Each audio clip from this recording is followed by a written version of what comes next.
বর্ষাকাল মানে বৃষ্টি বাদলের দিন। আর এই বর্ষাকালে প্রচুর পরিমাণে বৃষ্টি নামে। আর এই ঠান্ডা ঠান্ডা ওয়েদারে তেলে ভাজা বা ভাজা পোড়া যে কোনো জিনিসই খেতে মনে চায়। তো বাচ্চারা আবদার করছিল যে আজকে ফ্রান্স ফ্রাই খাবে। তো ফ্রান্স ফ্রাই বানানোর জন্য আমি চলে আসলাম। প্রথমে ফ্রান্স ফ্রাই বানানোর জন্য আমি আলুটাকে এভাবে কেটে নিয়েছি। এখন আলুটাকে ধুয়ে নিচ্ছি।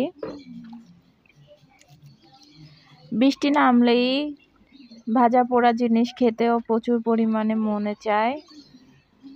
যাই হোক, আলুটাকে আমি কেটে ধুয়ে নিয়েছি। এখন একটা পাতিলে গরম পানি বসিয়ে দিয়েছি। আলুগুলোকে হালকা সিদ্ধ করে নেব, তাহলে ফ্রান্স ফ্রাই করলে একদম মচমচা হবে। আমি আলুগুলোকে হালকা সিদ্ধ করে নেব। বলক ওঠার একটু পরেই আমি আলুগুলোকে চুলা থেকে নামিয়ে নেব। আলুগুলো আমি চুলা থেকে নামিয়ে নিচ্ছি ঠান্ডা করার জন্য।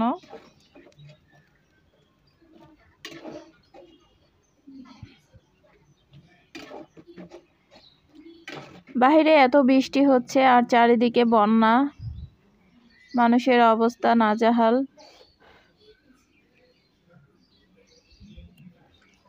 আলুগুলো আমি সবগুলো আলু উঠিয়ে নিয়েছি। এখন পানি দিয়ে ঠান্ডা পানি দিয়ে ধুয়ে নিচ্ছি। ধুয়ে আমি পানি ঝরিয়ে নিয়েছি। আর এখন এর মধ্যে দিয়ে দিচ্ছি শুকনো লঙ্কার গুঁড়ো আর হচ্ছে একটু গোলমরিচ বাটা। মরিচের গুঁড়া আর গোলমরিচ বাটা দিয়ে ভালোভাবে মেখে নিচ্ছি। এখন আরেকটা কড়াই আমি তেল গরম করতে দিয়েছিলাম। এখন তেলের মধ্যে আলুগুলো ফ্রাই করতে দিয়ে দিলাম।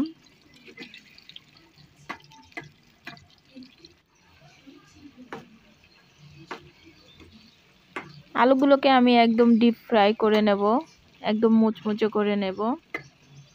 এভাবে আলু ফ্রাই করলে অনেকক্ষণ মুচমুচে থাকে আর খেতে দারুণ মজার হয়। আর সময়ও কম লাগে, অল্প উপকরণে বানানো যায়।